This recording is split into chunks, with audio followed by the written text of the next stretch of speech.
that particular day, he knew he was going to be paid, right, for his project. He had finished his project, and I mean, building, was a builder, a construction worker, right, and he was going to be paid for that day, right. So he promised his children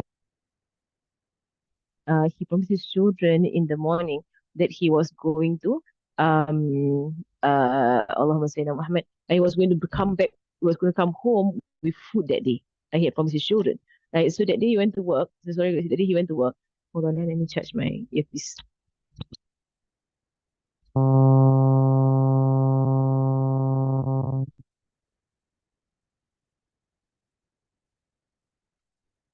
that day, I can actually been charged. Let me get that earpiece. Is it loud enough or not loud enough? My phone is problematic. It doesn't catch my voice if I don't use earpiece. But sometimes it does. Is it loud enough? It's not on Bluetooth right now. Is it loud enough? Oh, should I use a earpiece? Okay, I continue, eh? Is it loud enough? If it's loud enough, then I don't use. Loud enough. I thought to go and find my Bluetooth. Then I continue lah. Okay. Right. So basically the story of this man lah. So he went to his workplace. Right. And then his boss, right, forgot to pay him that day. He had already promised his children he was going to come home with food. Right, because they were very poor. They were not eating for a few days. So he went to his workplace, right? And then his boss forgot to pay him that day. So he was too shy to ask his boss, to yeah, right. So he left his workplace without any money, right? And really, like worried lah. He doesn't want to go home empty-handed, right? Because he had promised his children, right, that he will come home with food, right? So he went to the masjid, and he was very worried what to do, and he met someone there. And the person said to him, don't worry, but come to Al-Faqih Muqaddam, right? Come with me to Faqih Muqaddam. And we make dua to Allah subhanahu wa ta'ala there. Right? It's perfectly fine if of course, by now, I hope you all have seen the proofs of going to the awliya, and going to the graves of the awliya, the graves of those whom Allah subhanahu wa ta'ala loves, right? And doing tawassul. Right? Tawassul meaning to make dua to Allah subhanahu wa ta'ala, right? By Allah's love, right? Or by the blessings that Allah has placed, like on this person who is close to Allah subhanahu wa ta'ala, right? So they go to Bukit Muqaddam, and somebody interim, and then they go to Al-Faqih, right? And then they Allahumma salli ala sayyidina Muhammad. Just connect my piece. Hope it's better. Okay. And they go to Al-Faqih lah, right? So basically, there are things there at the gift of al-faqih whereby you can do du'as there. So they're doing dua right there, right? And then so one of the people, one of the two men, right, while they were making dua, he opened his eyes and he saw there was like a mountain of food right next to him. He had no idea where the food came from, who put it there. Like they didn't even sense anyone come by, because when you're making dua, they close their eyes. And they close their eyes and making dua, like very intense dua. And like it's like there was food right there. It's a true story, because Haba said that, the person who told Haba the story, right, it was one of the children of that household, who, they got this food, right? So the other guy was still, very earnestly making dua, right? And then so after he finished making his dua, then his friend said to him, the food came, from just now. The food appeared next to us. They had no idea where the food came from. And this is one of the stories that so the true story, subhanallah. Not so long ago also, it's quite recent. So they took the food back to his house, right? And they ate lah. And they ate, So I mean, it really mujarrab lah. Usually like, if there's any hajat, I have done this before as myself, right? Go to Faqih Muqaddam, right? You recite 41 Yasins, like there's 41 Yasins there, right? And the Faqih Muqaddam, mashallah. But you're all in Singapore, you all have Habib Noor, right? Go to Habib Noor, okay? You have your own wali, like in your country. Of course, you can make dua wherever you are, right? Of course, you can. No one denies that, right? But if you want to go to a place that is special, then go to a place that is special, right? Whereby duas are closer to being accepted. That's what we do when we go to Makkah and Medina, right? And we all rush to go to a Rauda. Why? Because duas in the Rauda are accepted, right? So you rush to go to the Rawdah, right? You make dua between the Multazam and the Kaaba. And there are places that Allah subhanahu wa ta'ala has blessed, on this earth. And they're not just one or two, but there are many. Right? There are many by the mercy and the generosity of Allah subhanahu wa ta'ala. Allah has blessed many places. And of course timings as well. Like here early in the morning before Fajr now, I am at 2 o'clock here. So inshallah, whenever I do the dua Fakir Muqaddam after, after the Qiyam, right? We always do the dua Fakir Muqaddam. Inshallah, inshallah, inshallah. Um, that our du'as are accepted. Our du'as are accepted after the qiyam. And the last part of dua Faqih Muqaddam is a very beautiful part. So Faqih Muqaddam is the same person that I spoke about, his grief, Al-Faqih. So we read his dua that he wrote down every single day after the qiyam, if you notice. The one that goes, Allahumma qulna wal muslimin, that one. Right, and then there's a part at the end of it, where Allahumma arhamna idha arika minna al-jabin. Oh Allah, have mercy on us when our forehead is filled with sweat, begins to sweat. وَكَثُرَ مِنَّا الْأَنِينَ. And many people are crying over us. وَأَيِّسَ مِنَّا الطَّبِيبِ. And the doctor has given up on us, meaning at the point of death. وَبَكَى عَلَيْنَا الْحَبِيبِ. And the beloved ones cry over us. Allahumma arhamna idha warana turab. Oh Allah, have mercy on us when dust or sand is thrown upon us. Wadda'una al-ahbab. Right, and then our beloveds bid farewell to us. They go off and they bid farewell to us. وَفَارَقَنَا نَعِيمٌ. Right, and we separate from all of our, worldly delights. وَقَطَعَنَّا النَّسِيمُ. Right, and all of, again, of our blessings are cut off from us, of the dunya, meaning that at the point of death. There's a dua of Fakir Muqaddam. Allahumma arhamna idha buliya jismuna. Oh Allah, have mercy on us when our bodies begin to decompose. When darasa qabruna, and our graves, right, begin to also, to sink into that. It begins to disappear lah. When tawa dhikruna, and our remembrance begins to fade away. Like people forget us. Right, wala yazurna zair, and nobody visits us anymore. This happens, after, literally, if we die today, or we die, in our zaman, in 100 years, you're forgotten. Right? Honestly, we're all forgotten in 100 years. Right? Probably nobody, right, will visit us. Nobody. Right? Because our children will also be dead. Our grandchildren, whoever that. So it's like maybe 100, 150 years. All of us will be forgotten. Be forgotten individuals. Right? No one will know that we walk on the face of this earth. It's true, right? You think of who lived 150 years ago. Are they still remembered today? Yes, Habib, no. He is remembered still today. Then there are of the awliya, people of Allah subhanahu wa ta'ala, they're remembered century of the century. But regular people, you and me, we get forgotten because our family members themselves die, right? And then the remembrance is forgotten, right? Like how many of us still go and visit our great grandparents or our great grandparents, so wala yazurna zair, right? And no one visits us anymore. Wala yazkurna zakir, and no one remembers us anymore. I have mercy on us when this happens, and oh Allah, have mercy on us. Right? When yawma tubla sarair, right? When all secrets are shown, wa tubla damair, and all the inward, emotions, or the inward diseases, or whatever is on our inward, right, is exposed. Right? وَتُنْشَرُ دَوَاوِينَ, right? And all the books of deeds are spread. وَتُوضَعُ الْمَوَازِينَ, right? And the scales are weighed, right? It means that your deeds are being weighed on the scale. بِرَحْمَتِكَ يَا أَرْحَمَ الرَّاحِمِينَ. This is dua al-Faqih Muqaddam. We do this every morning. And after the qiyam, it's a culture here in Tarim. After the qiyam, they will do the dua of Fatih Muqaddam. So inshallah, I was mentioning that here the timing is dua mustajab, right? Whereby we're at 2:30 a.m. to 2:40 right now, right? 2:40 right now here in Tarim. Right? So inshallah, dua mustajab for all of you, right, in the majlis lah. Inshallah. Okay, Bismillahirrahmanirrahim. We're going on with our text. Bismillahirrahmanirrahim. So قال المؤلف رحمه الله تعالى ونفعنا الله به وبعلم في الدارين. So we're on letter طا still.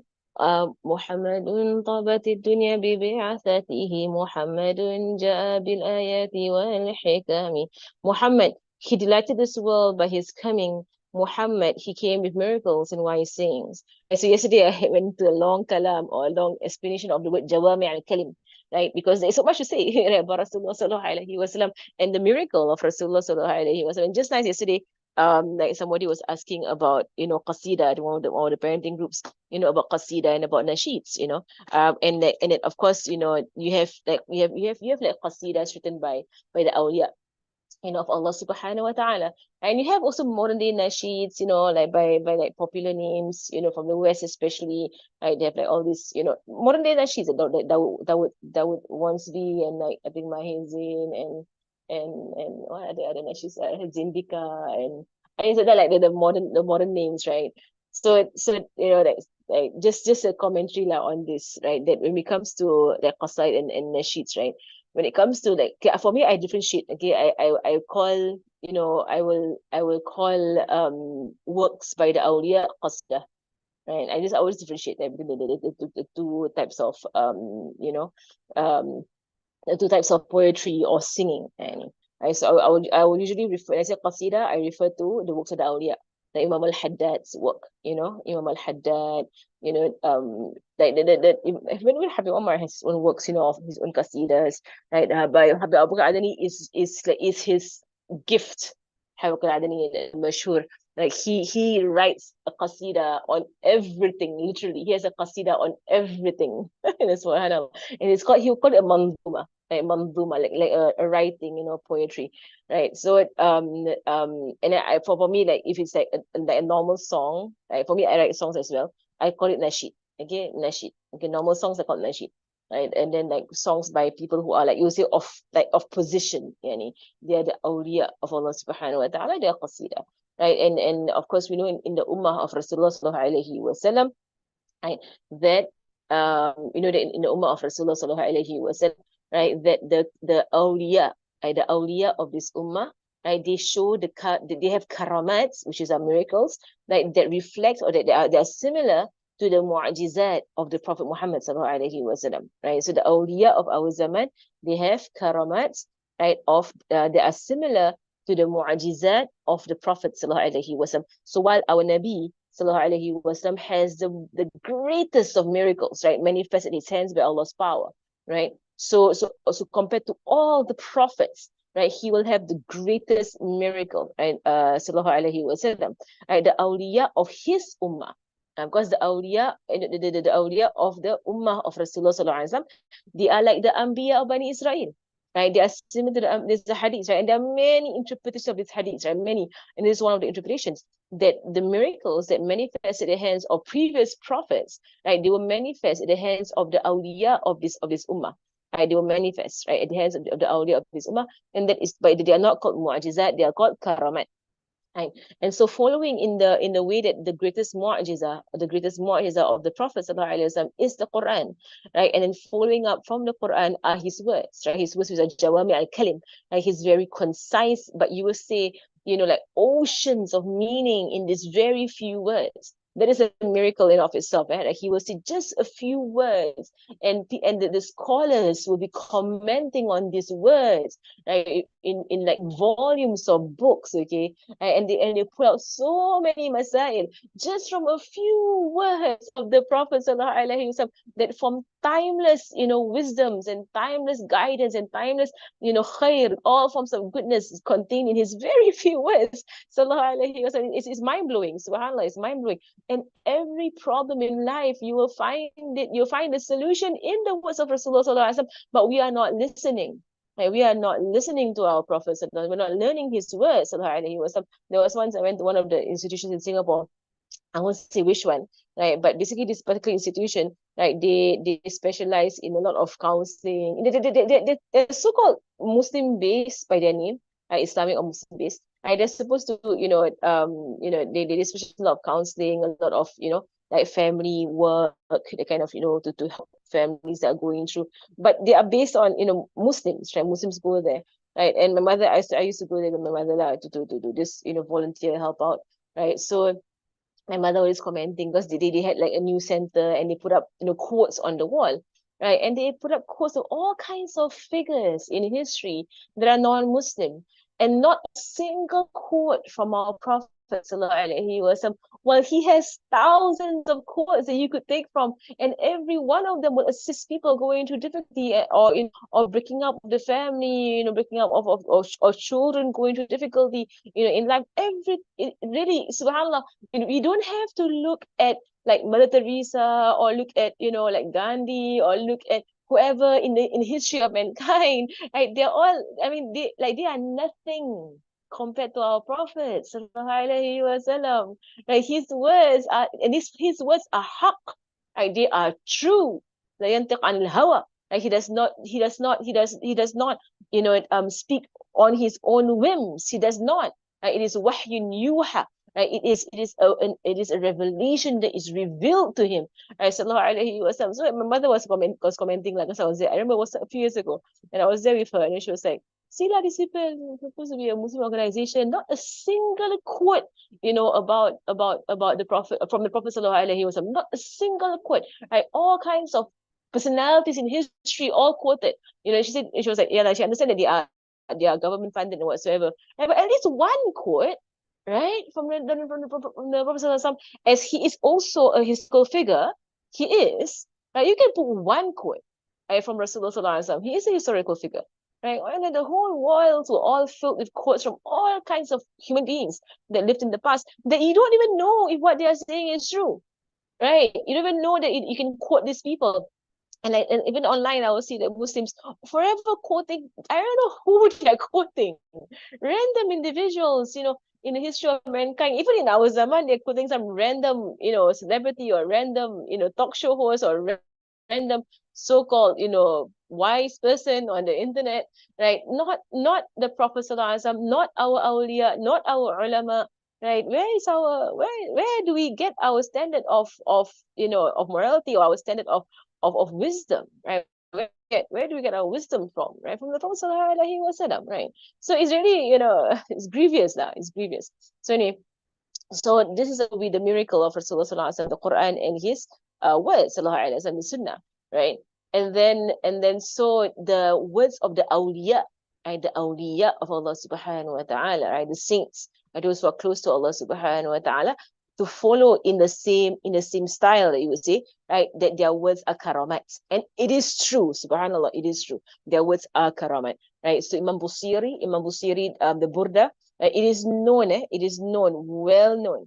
If anybody has a hajat and they take the burda and they recite the burda, once or 4 times or 10 times or 40 times, right? The hajat is fulfilled. Like how Imam Busiri himself, he was paralyzed, neck down, right? By the burda that he wrote, right? Allah cured him. Right? Allah cured him from his paralysis, right? So that is what these are the words of the awliya, right? The words of the awliya. Imam Al-Haddad, right? Ratib Al-Haddad, right? Just to recite it in your home, the jinn cannot enter, right? They cannot enter your home. I told the kids, once about this, what Ratib Al-Haddad. I hope they're doing it every night after telling them the stories. Right? There was this person, right, that wanted to, do some black magic on someone else, right? So they kept sending jinn over to this other person to do black magic, right? And then whenever the jinn would go, the jinn would come back to him and say to him, you know what, the person that you want to do black magic on, there is a qubba over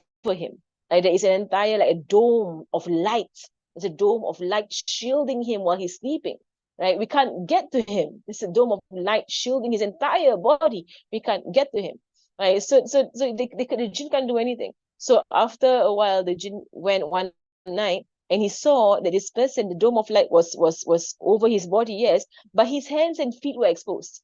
His hands and feet were sticking out of this dome of light, right? So the jinn was like, his hands and feet are exposed. So and the jinn told the guy who keeps sending them.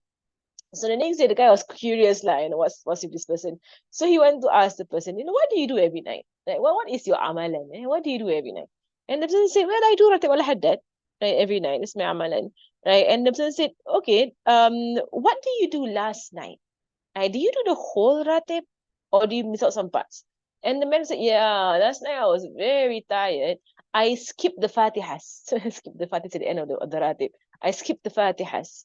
Right. And then the man said, right. So the jinn told me that, your hands and feet were exposed last night because you skipped the Fatihas, right, at the end of the ratib. So anyway, there is to prove that. I mean, it's all examples, like examples that the words of the awliya, they are karamats. They are karamats.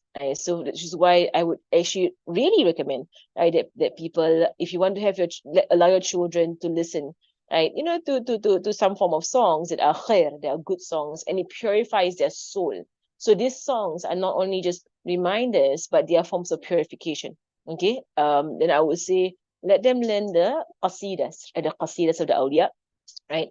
The qasidas of the awliya, right? And of course, the labas, if you want them to hear nasheeds, of contemporary singers, labas, if you want to, because it's in our language, they may understand it better, Allahu Alam. Right? But also qasidas, like there is a light in qasidas, right? Because they are written by people of Allah subhanahu wa ta'ala. And usually like maulids, right? They are written by the permission of the Prophet sallallahu alaihi wasallam. Right?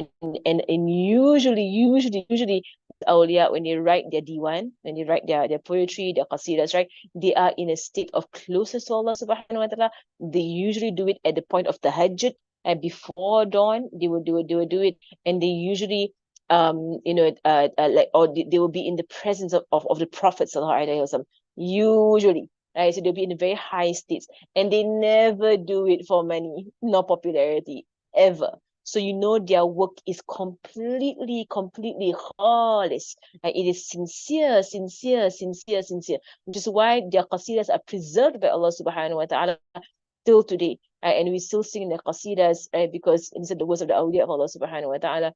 So they have ta'thir, they have an effect in our hearts. Okay, right? So subhanallah, right? So if you hold on to it, inshallah, right? So anyway, that is all my contribution, Jami Al Kalim.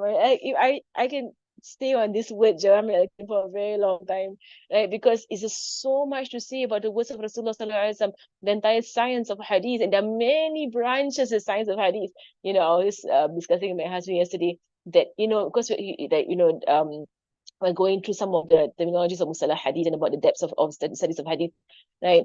And it's like it's so intricate, the science of Hadith, and so complicated, so incredibly complicated, ya Allah, right? If you go deeper and deeper and deeper into the science of Hadith, it's so complicated, subhanallah, which is why it is it's grievous in our zaman.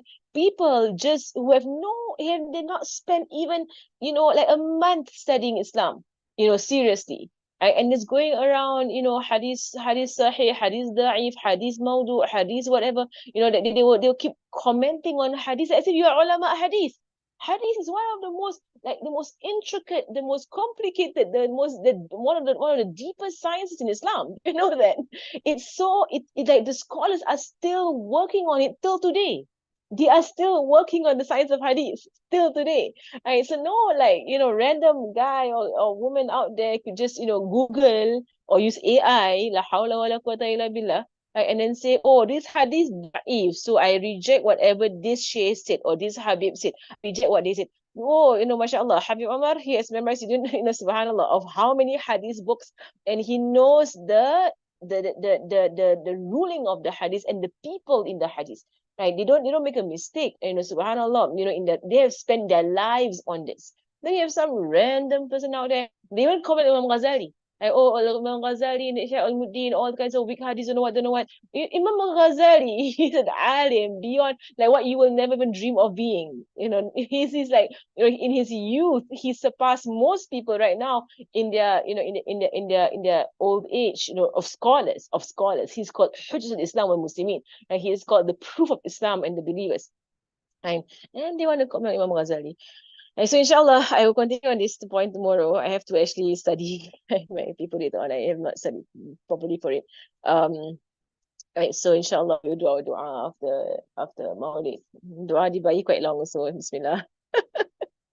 Okay, Bismillahirrahmanirrahim. اللهم صل وسلم وبارك عليه وعلى آله صلى الله عليه.